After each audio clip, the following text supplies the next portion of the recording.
joyous but grievous. Amen. Nevertheless, afterward, it yieldeth the peaceable fruit of righteousness unto them which are exercised thereby. Wherefore lift up the hands which hang down to the feeble knees, and make straight paths for your feet, lest that which is lame be turned out of the way, but let it rather be healed.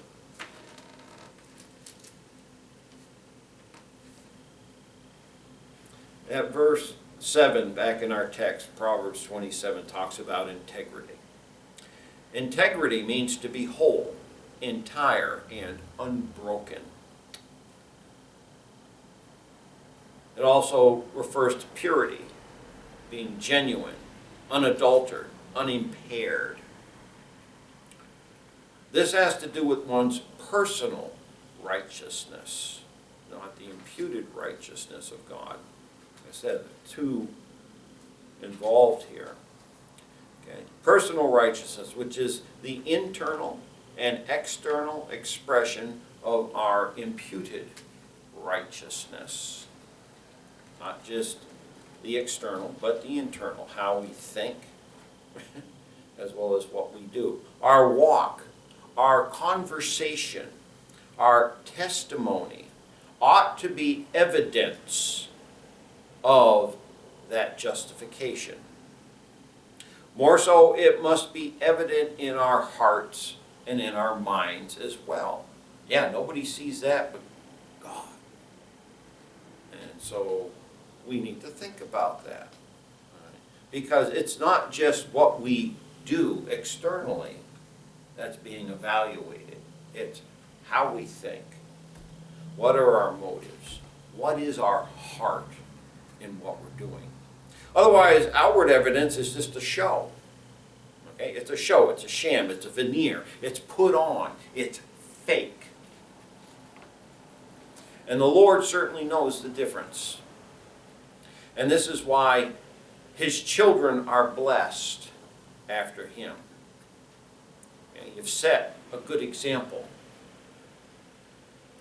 Because you're the same at home and in private as you are in public and in church.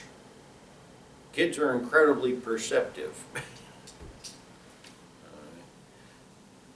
Listen to an example given the other day about a Jewish boy in Russia, where they were practicing, I take it at Russia, Germany, practicing their faith, doing everything. Well, things started getting hot there, and they fled to England. They got settled in there into England, and the father decided to join a local Protestant church instead of continuing to practice their Judaism.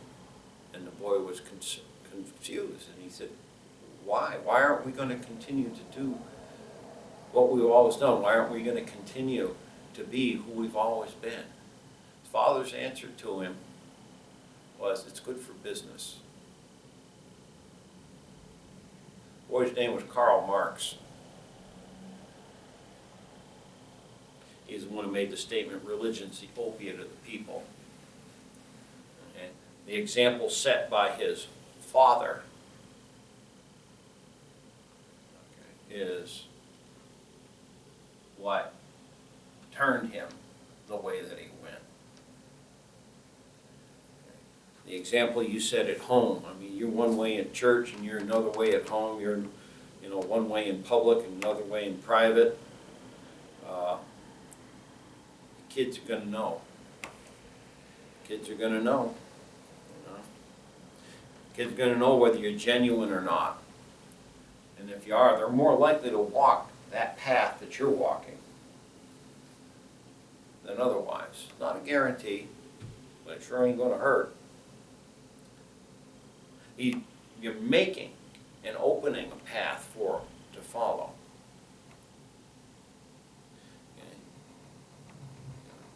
Okay. They're going to know, other people are going to know you. They're going to know your integrity.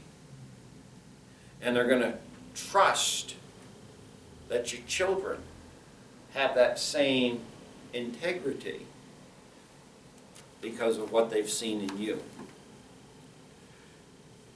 We have to really seriously consider the legacy that we're leaving behind us. We want our children to be blessed after us.